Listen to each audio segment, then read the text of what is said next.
आइए बात करते हैं आज 2 जून 2020 मंगलवार के मुख्य समाचार today breaking news India news के अपडेट वीडियो में जानेंगे आज देश भर की तमाम बड़ी खबरों को, जहां रसोई गैस सिलेंडर की रेटों में बढ़ोतरी को लेकर एक बड़ा अपडेट आपको बताएंगे। साथ ही मोदी सरकार ने योगा को लेकर एक नई स्कीम, नई पहल शुरू की है, जिसके तहत आप जीत सकते हैं दोस्तों 1 लाख रुपए। कैसे आपको पूरा बताएंगे सरकार की स्कीम के तहत। और साथ ही पीएम नरेंद्र मोदी गवर्नमेंट की तरफ से कुछ और बड़ी घोषणाएं भी हैं। चीनी वायरस लॉकडाउन 5 को लेकर भी कुछ अपडेट आपको बताएंगे। साथ ही किसानों के लिए राहत की खबर है और जानेंगे आज के मौसम समाचार, ताजा सोना चांदी और पेट्रोल डीजल के रेट्स क्या चल रहे हैं, एक-एक करके सभी खबरों पर नजर डालेंगे। बिल्कुल ध्यान से बने रहेगा हमारे साथ इस वीडियो में और एकदम पूरा लास्ट तक जरूर देखिएगा। बिना टाइम वेस्ट किए आपको ले चलते हैं पहले अपडेट में। बड़ी खबर देख पा रहे कि जेब को झटका लगा, रसोई गैस के दाम बढ़े हैं। आइए आपको बताते हैं कि आपके शहर में कितना महंगा हुआ गैस सिलेंडर। जी हाँ, तो दरअसल दोस्तों जैसा कि मैंने आपको शुरू में बताया था कि हर महीने की पहली तारीख को लगभग हर बार गैस सिलेंडर के रेटों में बदलाव होता है, राइट। और ठीक इसी तरह से दोस्तों इस महीने जून के महीने की शुरुआत के साथ ही एलपीजी सिलेंडर के दामों में बढ़ोतरी हुई है। हालांकि राहत की बात यह है कि बढ़ोतरी सिर्फ और सिर्फ बिना सब्सिडी वाले रसोई गैस सिलेंडर के दामों में ही हुई है। जी हाँ, 3 महीने तक दरों में लगातार कटौती के बाद अब रसोई गैस की कीमतों में 37 रुपए तक की बढ़ोतरी हुई है। ये कीमतें आज से लागू हो चुकी हैं। इंटरनेशनल मार्केट में एलपीजी की कीमतों में आई तेजी के बाद यह बढ़ोतरी देखने को मिली है। हालांकि दोस्तों इस बढ़ोतरी का असर प्रधानमंत्री उज्ज्वला योजना पर नहीं पड़ेगा। और अब ये कितना महंगा हुआ तो आपको बता दें कि बिना सब्सिडी वाला एलपीजी सिलेंडर दिल्ली में 11 रुपए 50 पैसे तक महंगा मिलेगा। कलकत्ता में सिलेंडर के दाम में 31 रुपए 50 पैसे की बढ़ोतरी हुई है। साथ ही मुंबई में भी 11.5 रुपए की, चेन्नई में 37 रुपए की। और इसके बाद ये नई रेट लिस्ट का चार्ट तो आप यहाँ स्क्रीन पर देख ही सकते हैं। इसके अलावा भी अगर आप अपने राज्य शहर के एलपीजी सिलेंडर के दाम जानना चाहते हैं तो आप इंडियन ऑयल के ऑफिशियल वेब पोर्टल पर जाकर के भी चेक कर सकते हैं। माई एलपीजी के ऊपर भी आपको सिलेंडर से संबंधित कई सारे अपडेट देखने को मिल जाएंगे, ठीक है। और सब्सिडी वाले रसोई गैस सिलेंडर की रेटों में कोई बदलाव नहीं हुआ, जो प्राइस पहले थी वही अभी है। चलिए अगली खबर है एजुकेशन न्यूज को लेकर देख सकते हैं। SSC CHSL JE exam notice 1 जून को दोस्तों सीएचएसएल जेई समेत कई सारी भर्ती परीक्षाओं की नई तारीखें घोषित हो चुकी हैं। जहां कर्मचारी चयन आयोग यानी कि एसएससी ने चीनी वायरस और लॉकडाउन के कारण जिन परीक्षाओं को स्थगित कर दिया था ना, उनकी तारीखें घोषित हो चुकी हैं। देख सकते हैं आप कि सीएचएसएल 10+2 का एग्जाम 17/8 से लेकर 21/8 तक होगा और फिर 24/8 से 27/8 तक के बीच में परीक्षाएं आयोजित होंगी। और भी ज्यादा जानकारी आप देख सकते हैं एसएससी की ऑफिशियल वेब पोर्टल पर जाकर के ऑफिशियल शेड्यूल चेक कर लीजिएगा, ठीक है। चलिए अगली खबर है कि चीन को एक और बड़ा जोर का झटका हाई जोरों से लगा का झटका लगा। जी हाँ दोस्तों, भारत के पक्ष में एक राहत की खबर है और वो ये कि भारत का साथ देने के लिए अब ऑस्ट्रेलिया आ चुका है। चीन को जोरदार झटका लगा। दरअसल आपको पता होगा कि चीन और भारत के बीच सीमा विवाद को लेकर हाल ही में कुछ मसला चल रहा था, राइट। और इसी मसले के बीच अब ऑस्ट्रेलिया देश ने भी भारत के पक्ष में खुलकर साथ दिया है। ऑस्ट्रेलिया के राजदूत बेरी ओफ्रेल ने सोमवार को चीन पर परोक्ष रूप से हमला बोलते हुए कहा कि कुछ देश अपनी सीमा से बाहर के क्षेत्र में जबरदस्ती दखल देते हुए अनावश्यक तनाव को बढ़ावा दे रहे हैं, जो कि स्वीकार्य नहीं है। कुल मिलाकर के ऑस्ट्रेलिया ने भारत का पक्ष लिया, ये अच्छी बात है। और ऐसे में और एक अपडेट देख सकते हैं कि भारत ऑस्ट्रेलिया रणनीतिक संबंधों पर टिकी है सबकी नजर। दोनों देश 4 जून को शिखर वार्ता भी करेंगे। 4 जून को भारत और ऑस्ट्रेलिया के बीच वीडियो कॉन्फ्रेंसिंग के जरिए शिखर स्तरीय बैठक होने जा रही है। देखते हैं इस बैठक में क्या अहम समझौते होते हैं, मैं आपको जरूर बताऊंगा दोस्तों डीएलएस न्यूज के ऊपर। देखते हैं आगे क्या होता है। फिलहाल अगली खबर है दोस्तों की भारत के भावुक जैन ने एप्पल कंपनी में ढूंढा बड़ा बग और इनाम के रूप में उनको 75 लाख रुपए यानी कि $1 लाख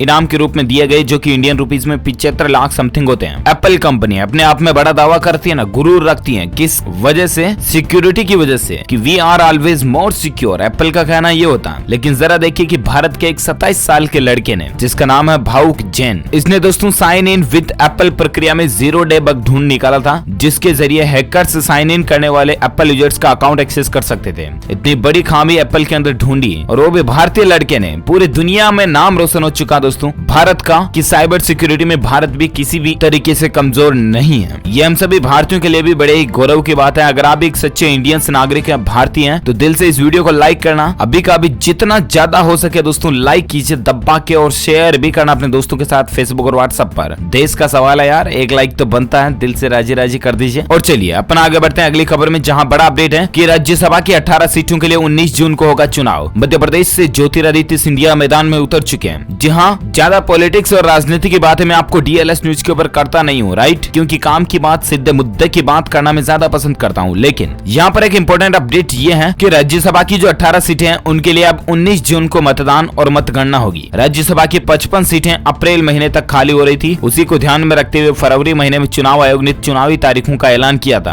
पहले ये चुनाव 26 मार्च को होने थे, लेकिन लॉकडाउन, चीनी वायरस का मसला आ गया और अब इस चुनाव की तारीखों को एक्सटेंड करते हुए 19 जून कर दिया। चुनाव कंडक्ट कराने के लिए चुनाव आयोग यानी कि इलेक्शन कमीशन ने हरी झंडी भी दे दी है और देखते हैं अब इन चुनावी नतीजों का क्या अपडेट आता है, मैं आपको बताता रहूंगा DLS न्यूज के ऊपर। फिलहाल अगली खबर देख सकते हैं कि हवाई जहाज में बीच की सीट को लेकर DGCA ने अपना नियम बदल दिया। 3 जून से नए नियम लागू होने जा रहे हैं। जी हाँ दोस्तों, हवाई सफर करने को लेकर 3 जून से कुछ नए नियम लागू होने जा रहे हैं। नई गाइडलाइंस इसको लेकर जारी हो चुकी है और ऐसे में DGCA का ये कहना हवाई कंपनियों से कि या तो बीच की सीट को खाली रखो, ठीक है, और अगर ये संभव ना हो तो ऐसी स्थिति में बीच की सीट की यात्री को एक शरीर को कवर करने वाला गाउन देने की बात कही गई है। इस कवर को कपड़ा मंत्रालय द्वारा अनुमोदित मानकों के आधार पर ही बनाना पड़ेगा। हालांकि अगर एक ही परिवार के सदस्य हैं तो उनको एक साथ बैठने की इजाजत दी जा सकती है। तो ये हवाई सफर को लेकर नए नियम 3 जून 2020 से लागू होने जा रहे हैं। अच्छी बात है। और चलिए अगली खबर है कि मौका आपके पास भी, प्रतियोगिता जीते तो मोदी सरकार देगी 1 लाख रुपए। यहाँ जानिए पूरी डिटेल। जी हाँ दोस्तों, बिल्कुल सरकार की स्कीम है, फ्री में, आपको 1 रुपया भी इसमें लगाना नहीं है और 1 लाख रुपए आप बिल्कुल फ्री में पा सकते हैं। सभी देशवासियों के पास ये मौका है, देश का कोई भी व्यक्ति इसमें भाग ले सकता है। अब इसमें आपको करना क्या रहेगा तो जरा ध्यान से समझिएगा। मैं आपको A to Z इन्फॉर्मेशन कांच की तरह क्लियर समझाता हूँ। 31 मई से इसमें आप फॉर्म भर सकते हैं, यानी कि सिंपली जनरली आज 1-2 मई से भी आप इसमें फॉर्म भर सकते हैं, कोई दिक्कत नहीं, ठीक है ना। प्रतियोगिता के लिए आपको करना ये दोस्तों कि आपको अपने परिवार के साथ मिलकर योग करते हुए एक वीडियो बनाना, ठीक है, फिर उसे आयुष मंत्रालय की वेबसाइट पर भेज देना होगा। इस वीडियो में आपको अलग अलग तरह के योगा करते हुए बताना है। 3 मिनट का ये वीडियो होना चाहिए जिसमें योगा की क्रिया, आसन, प्राणायाम, बंद और मुद्रा शामिल है। और साथ ही एक वीडियो मैसेज में आपको ये भी बताना होगा कि इन योग को करने से आपके जीवन में क्या बदलाव देखने को मिला। इस तरह से तो आप इस कॉन्टेस्ट में पार्टिसिपेट कर सकते हो, ठीक है। फिर उस वीडियो को आप फेसबुक, ट्विटर, इंस्टाग्राम पर #MyLifeMyYogaIndia इस हैशटैग के साथ में अपलोड करना है, ठीक है। ज्यादा जानकारी आप yoga.ayush.gov.in/yoga गवर्नमेंट के ऑफिशियल पोर्टल पर जाकर के चेक कर सकते हैं। ये PDF फाइल भी आप देख सकते हैं। कंट्री स्पेसिफिक प्राइस के अंदर इंडिया में प्राइस है। फर्स्ट प्राइस दोस्तों इसमें 1 लाख रुपए का, सेकंड प्राइस 50,000 रुपए का और थर्ड प्राइस 25,000 रुपए का। आयुष मंत्रालय और ICCR द्वारा आयोजित ये प्रतियोगिता 2 चरणों में आयोजित होगी। पहले चरण में इंटरनेशनल प्रतियोगिता होगी जिसमें प्रत्येक देश से जीतने वालों को इनाम मिलेगा। दूसरे चरण में प्रत्येक देश से जीतने वालों के बीच में प्रतियोगिता होगी और इस प्रतियोगिता में 3 कैटेगरी में लोग होंगे। 18 साल के यूथ अलग होंगे, महिला पुरुष अलग अलग होंगे, है ना। तो इस तरह से दोस्तों आप इसमें पार्टिसिपेट कर सकते हैं। उम्मीद है सारी जानकारी आपको समझ में आई होगी और भी मैं आपको ये लिंक नीचे दिए जा रहा हूँ, तो इस पर क्लिक करके ज्यादा जानकारी आप इस PDF फाइल में चेक कर लीजिएगा, ठीक है। फिर भी कुछ समझ में नहीं आता तो वीडियो के नीचे कमेंट बॉक्स में बेझिझक आप अपने TLS भाई को पूछ सकते हैं। मैं रिप्लाई करने की जरूर कोशिश करूंगा, ठीक है। चलिए फिलहाल अपन आगे बढ़ते हैं अगले अपडेट में, जहां फुटबॉल फैंस के लिए अच्छी खबर है, खुशखबरी है। 11 जून से होगी ला लीगा की वापसी, जारी किया गया शेड्यूल। जी हाँ दोस्तों, जिस तरह से क्रिकेट मैच में होते हैं ना अलग अलग तरह के टेस्ट मैच, T20 वगैरह वगैरह, उस तरह से फुटबॉल का भी ला लीगा शुरू होने जाना। इसका शेड्यूल भी जारी हो चुका है। 3 महीने के बाद मैचों की शुरुआत 11 जून से होने जा रही है। चलिए अगली खबर है कि स्कूलों और कॉलेजों को खोलने के लिए HRD मंत्रालय जल्द ही जारी करेगा गाइडलाइंस। कब से शुरू होंगी स्कूली गतिविधियां, तो इसको लेकर दोस्तों सरकार ने ये भी कहा कि लॉकडाउन 5 यानी कि अभी जो अनलॉक 1 चल रहा है उसके बाद अनलॉक 2 और अनलॉक 3 यानी कि अनलॉक के दूसरे और तीसरे चरण में स्कूल कॉलेजों को खोलने पर सरकार कोई फैसला ले सकती है। और इसमें भी इस फैसले के बाद फाइनल डिसीजन राज्य सरकारों को लेने का रहेगा कि उनके राज्य में क्या स्टेटस है, स्कूल कॉलेज खोलने हैं या नहीं। तो देखते हैं इस पर क्या जो भी अपडेट आएगा मैं आपको बताता रहूंगा। फिलहाल अगली खबर है दोस्तों मौसम समाचार को लेकर कि अम्फान तूफान के बाद अब चक्रवात निसर्ग तूफान की चेतावनी जारी है। महाराष्ट्र के अंदर NDRF की 9 टीमें पहुंच चुकी हैं। दरअसल दोस्तों 2 राज्य महाराष्ट्र और गुजरात के अंदर चक्रवात तूफान निसर्ग का खतरा बढ़ रहा है। अगले 24 से 48 घंटों के दौरान कभी भी ये तूफान आ सकता है। अगर आप भी इन 2 राज्यों में या इसके आसपास की सीमाओं से सटे क्षेत्रों में रहते हैं तो जरा सावधान रहिएगा। अगले 24 से 48 घंटे के दौरान 3-4 जून तक आप अपने परिजनों का, छोटे बच्चों का, बड़े बुजुर्गों का भी खास ध्यान रखें। घर से बाहर ना जाएं जितना पॉसिबल हो सके वहां तक। और वहीं दोस्तों बात करें संपूर्ण भारत के अगले 24 घंटों के मौसम पूर्वानुमान की, तो आज कहां बारिश हो सकती है अगले 24 घंटों के दौरान, तो देख सकते हैं आप केरल, तटीय कर्नाटक, तेलंगाना के कुछ हिस्सों में, साथ ही गंगीय पश्चिम बंगाल, उड़ीसा के उत्तरी भागों में, असम, मेघालय और दक्षिण गुजरात के कुछ हिस्सों में मध्यम से तेज बारिश होने की संभावना। पश्चिम हिमालय, राजस्थान के कुछ हिस्सों में, मध्य प्रदेश, छत्तीसगढ़, आंतरिक कर्नाटक, आंध्र प्रदेश, पंजाब, हरियाणा और दिल्ली में कहीं कहीं हल्की से मध्यम बारिश होने के आसार हैं। तो ये रहे दोस्तों संपूर्ण भारत के 24 घंटों के मौसम पूर्वानुमान। और आइए अब नजर डालते हैं चीनी वायरस से संबंधित कुछ अपडेटेड ताजा आंकड़ों पर और बड़ी खबर पर, जहां स्वास्थ्य मंत्रालय के अनुसार दोस्तों अभी भारत में चीनी वायरस के कुल मामले 1,90,535 पहुंच चुके हैं, जिसमें 91,000 लोग ठीक हो चुके हैं, जबकि अब तक भारत में 5,394 लोगों के जान जाने की खबर है। वहीं अपडेट देख सकते हैं कि स्वास्थ्य विशेषज्ञ बोले भारत में चीनी वायरस संक्रमण के कम्युनिटी ट्रांसमिशन की पुष्टि हो चुकी है। तो कुल मिलाकर के दोस्तों सरकार का बार बार यही कहना है कि चीनी वायरस संक्रमण सामुदायिक प्रसार के स्तर पर नहीं पहुंचा, लेकिन स्वास्थ्य विशेषज्ञों ने इस बात की पुष्टि कर दी कि देश में कम्युनिटी ट्रांसमिशन शुरू हो चुका है। हालांकि सरकार की तरफ से ऑफिशियल ऐसा कोई भी आंकड़ों का अपडेट नहीं है। और इसी बीच दोस्तों भारत ने WHO को दिया झटका, चीनी वायरस को लेकर सुनाया एक शॉकिंग फैसला। जहां भारत ने दोस्तों WHO को भी ये कह दिया, क्लेरिफिकेशन कर दिया कि भारत जो है ना वो चीनी वायरस के शोध पर स्वतंत्र रूप से शोध करेगा, यानी कि बिल्कुल फ्रीडम रहना चाहता। WHO का कोई भी सुझाव भारत के लिए जरूरी नहीं है। भारत ने तो ये भी कह दिया, क्योंकि हाल ही में आपको पता होगा WHO ने कहा था कि हाइड्रोक्सीक्लोरोक्विन दवा का इस्तेमाल मत करो, लेकिन भारत ने फिर भी कह दिया कि हम करेंगे, हमारे लोगों पर ये असर कर रहे हैं, फिर हम क्यों ना करें। तो इस तरह से WHO को भी झटका वाली बात दी है भारत ने। अच्छा, और एक अपडेट देख सकते हैं कि 70% लोग चाहते हैं कि अगली बार भी मोदी ही प्रधानमंत्री बने। ये कहना है कर्नाटक के मुख्यमंत्री BS येदियुरप्पा का। उन्होंने सोमवार को यह दावा किया कि देश के 70% लोग अभी भी ये चाहते हैं कि न केवल प्रधानमंत्री नरेंद्र मोदी अपना वर्तमान कार्यकाल पूरा करे, बल्कि अगली बार भी वह खुद ही PM बने। उन्होंने अनुच्छेद 370 खत्म होने को लेकर मोदी को लौह पुरुष बताया और कहा कि इस अनुच्छेद के हटने से जम्मू कश्मीर का विशेष दर्जा खत्म हो गया। और ऐसे में आपको क्या लगता है दोस्तों, आपकी क्या राय है कि आने वाले चुनाव के बाद अगली बार PM कौन बनना चाहिए, PM नरेंद्र मोदी खुद या कोई और? आपकी क्या राय और विचार आप मुझे नीचे कमेंट करके बताइएगा। फिलहाल अपन जानते हैं अगली खबर, जहां देख सकते हैं कि मस्जिदों में नमाज के दौरान कैसे करें सोशल डिस्टेंसिंग का पालन। इसको लेकर इस्लामिक सेंटर ऑफ इंडिया ने गाइडलाइंस भी जारी की है। जी हाँ, 8 जून से मंदिर मस्जिद वगैरह खुलने जा रहे हैं, आपको पता होगा सरकार ने भी ये कह दिया। और इससे मस्जिदों के लिए खास कर गाइडलाइंस जारी की गई है। जानकारी आप देख सकते हैं, एक को अभी मैं बोल नहीं सकता, बहुत ज्यादा लंबा हो जाएगा। और अगला अपडेट है कि अमेरिका में भड़की हिंसा के बीच ट्विटर ने भी अपनी ब्लू बर्ड को ब्लैक बर्ड कर दिया। ट्विटर कंपनी का लोगो क्या आपको पता होगा, वो ब्लू करके एक चिड़िया होती है वो, ठीक है ना।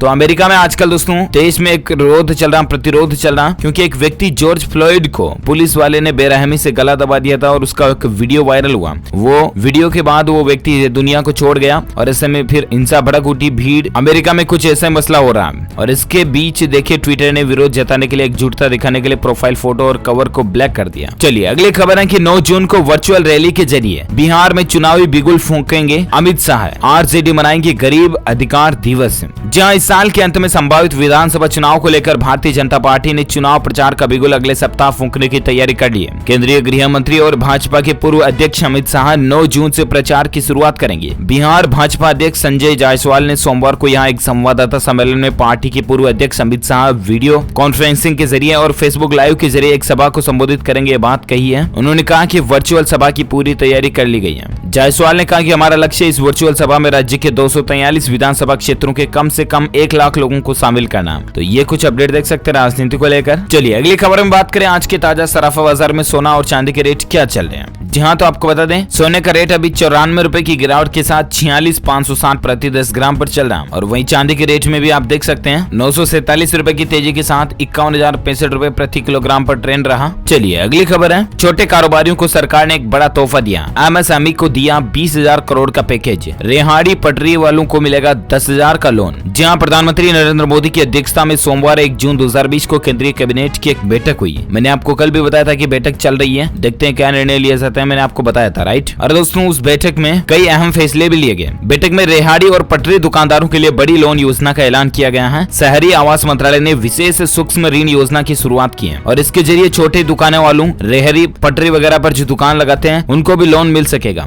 यह योजना लंबे समय तक चलेगी। इसका फायदा 50 लाख से ज्यादा दुकानदारों को मिलेगा और सीधे रेहाड़ी पटरी वालों को 10,000 रुपए का लोन मिल सकेगा, जिसके जरिए वो अपने काम धंधे को बढ़ा सकेंगे। MSME सेक्टर के लिए भी कई सारे ऐलान बेनिफिट किए गए हैं, जिनकी भी जानकारी आप देख सकते हैं कि आत्मनिर्भर भारत पैकेज के तहत एक रोड मैप जारी किया गया। MSMEs की परिभाषा में भी बदलाव किया जा चुका है। मुश्किल में फंसी हुई MSMEs को 20 करोड़ रुपए के पैकेज को मंजूर किया गया। तो दोस्तों ये राहत की बात है, सरकार की एक नई प्लानिंग है। और चलिए अगली खबर है कि आयुष्मान योजना के नाम पर एक फर्जीवाड़ा करते हुए 6 राज्यों में हजारों लोगों से ठगी करने वाले 4 लोग गिरफ्तार हुए हैं, जो कि दोस्तों प्रधानमंत्री जन आरोग्य योजना की तरह एक same to same ditto duplicate website बनाए थे और लोगों को भर्ती कर रहे थे यूं ट्रस्ट के नाम से। वेब URL ये है ये बिल्कुल फर्जी वेबसाइट है, इस पर ना जाएं। PIB फैक्ट चेक ने भी हाल ही में बताया था कि ये वेबसाइट फर्जी है। गवर्नमेंट की जो ऑफिशियल वेबसाइट है ना आयुष्मान योजना की, वो सिर्फ और सिर्फ pmjay.gov.in यही है। प्रधानमंत्री जन आरोग्य योजना की ऑफिशियल वेब पोर्टल सिर्फ यही है। बाकी किसी भी वेबसाइट पर ध्यान ना दें, वरना आप भी ठगी के शिकार हो सकते हैं, ध्यान रखिएगा। और चलिए अगली खबर है कि 7 करोड़ किसानों के लिए खुशखबरी है। खेती किसानी के लोन पर 31 अगस्त तक अब 7% की जगह पर सिर्फ आपको 4% लोन ही देना पड़ेगा। एक तो किसान क्रेडिट कार्ड पर देश के 7 करोड़ किसानों को मोदी सरकार ने बड़ी राहत दी है, जहां 31 अगस्त तक सिर्फ 4% की दर से लोन लगेगा। पहली बात तो ये, ठीक है ना। इसके अलावा किसानों को लेकर कुछ और ऐलान किए गए, मैं आपको आगे बताऊंगा, जिसमें आप देख सकते हैं कि लॉकडाउन में मोदी सरकार का किसानों को तोहफा है। 14 फसलों में 50 से 83% तक अब किसानों को ज्यादा दाम मिलेगा और उम्मीद है कि ऐसे ही फैसलों के द्वारा सरकार का लक्ष्य भी पूरा हो पाएगा, जो कि किसानों की आय को दुगुना करना, फिर आगे 5 गुना 10 गुना तक करना। ये सब कुछ अपने सरकार तभी पूरा कर सकेगी जब किसानों को इस तरह के बेनिफिट मिलेंगे, राइट। कुल मिलाकर के किसान भाइयों के लिए सरकार ने बड़ा फैसला लेते हुए दोस्तों कई सारी फसलों में MSP को बढ़ा दिया है, मूल्य जो है सरकारी खरीद का उसको बढ़ा दिया और इससे एटलीस्ट डायरेक्ट या इनडायरेक्ट किसानों को फायदा होगा। चलिए अगली खबर है दोस्तों की जून के महीने में इतने दिन तक बैंक बंद रहेंगे। बैंक हॉलीडेज के पूरी लिस्ट में आपको फटाफट से बता देता हूँ, क्योंकि अभी जून का महीना शुरू हो चुका है और ऐसे में आपके लिए जानना जरूरी है कि जून में कब कब बैंक खुलेंगे। तो आप देख सकते हैं कि रिजर्व बैंक की हॉलीडे लिस्ट के मुताबिक रविवार, दूसरा, चौथा शनिवार को छोड़कर जून में 7 दिन तक बैंक बंद रहेंगे। जून में 7, 13, 14, 17, 23 और 24 और 31 जून को शनिवार और रविवार की वजह से बैंकों की छुट्टी रहेगी, ठीक है। इसके अलावा 18 जून को गुरु हरगोविंद सिंह जयंती के ऊपर बैंक की छुट्टी रहने वाली है। तो जून में ये छुट्टियां, जुलाई और अगस्त में भी कब कब बैंक बंद रहेंगे, इसको लेकर भी शेड्यूल आप देख सकते हैं। चलिए अगली खबर है दोस्तों की डॉक्टरों को मिलेगा सस्ते में हवाई सफर करने का मौका। इस एयरलाइंस कंपनी ने ऑफर निकाला,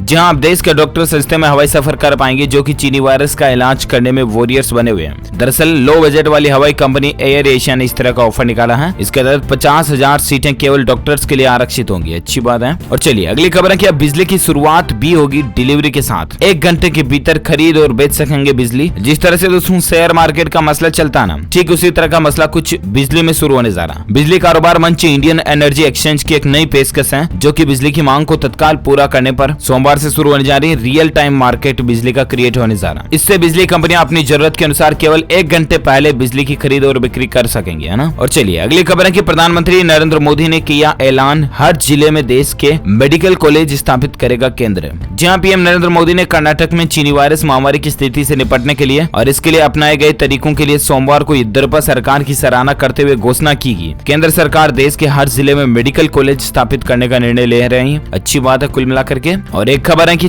खुशखबरी, चीनी वायरस के काल में अगले 60 दिनों में 1 लाख लोगों को रोजगार देगी ये कंपनी। जहां ट्रेवल बैग, यात्रा और फैशन से जुड़े सामान बनाने वाली कंपनी वाइल्ड क्राफ्ट ने अगले 60 दिन में करीब 1 लाख लोगों को काम देने का, जॉब देने का ऐलान किया है। तो अभी संकट के मौके में तो ये वाकई में कंपनी के लिए अच्छी बात है और देश के लिए भी अच्छी बात है। अच्छा अगली खबर है कि MSME मंत्रालय ने लॉन्च किया चैंपियंस पोर्टल। वित्तीय संकट से आप ऐसे पार पाएंगे छोटे उद्यमी। तो दरअसल लॉकडाउन को लेकर इस समय सूक्ष्म और मध्यम उद्योगों के पास वित्तीय संकट आ गया और इसी को ध्यान में रखते हुए मोदी सरकार ने champions.gov.in पोर्टल लॉन्च किया है। यह पोर्टल उद्यमियों की शिकायतों को सुलझाने, प्रोत्साहित करने और मदद करने के लिए बनाया गया। इस पोर्टल के जरिए लोगों की शिकायतों का समाधान 7 दिन के अंदर कर दिया जाएगा। इस प्लेटफॉर्म में IT support, call centre, artificial intelligence, government system, monitoring और डेटा एनालिसिस सिस्टम शामिल है। पोर्टल को सीधे नई दिल्ली स्थित MSME सचिव अरविंद कुमार शर्मा के कार्यालय से जोड़ा गया। तो ये भी सरकार की तरफ से एक नई प्लानिंग, अच्छी बात है। ओके दोस्तों, तो इसी कड़ी में आज दिन भर की तमाम बड़ी खबरें, मुख्य समाचार, टुडे ब्रेकिंग न्यूज का वीडियो एक खत्म होता है। आप मुझे नीचे कमेंट करके बताना जरूर कि आप क्या चाहते हैं, देश का अगला PM कौन होना चाहिए, नरेंद्र मोदी खुद या कोई और। आपकी राय और विचार मुझे नीचे कमेंट करके बताइएगा, फिर मैं भी आपको बताऊंगा अगले वीडियो में मेरी पर्सनल राय और विचार क्या है। कमेंट में बताइएगा जरूर। दिल से इस वीडियो को लाइक करना, ज्यादा से ज्यादा अपने दोस्तों के साथ फेसबुक और व्हाट्सएप पर शेयर भी करना, दबा के लाइक करना भारतीय नागरिक होने के नाते, और शेयर करना। और अगर आप चाहते हैं कि रोजाना आपको इसी तरह की काम की खबरें तुरंत आपके मोबाइल पर मिलते रहे ना, तो इसके लिए आप DLS न्यूज चैनल को सब्सक्राइब करके बेल आइकन जरूर दबा दीजिएगा, ताकि आपको रोजाना की ताजा अपडेट्स तुरंत आपके मोबाइल पर मिलते रहेंगे। Thank you, take care, good bye, जय हिंद, जय भारत, वंदे मातरम।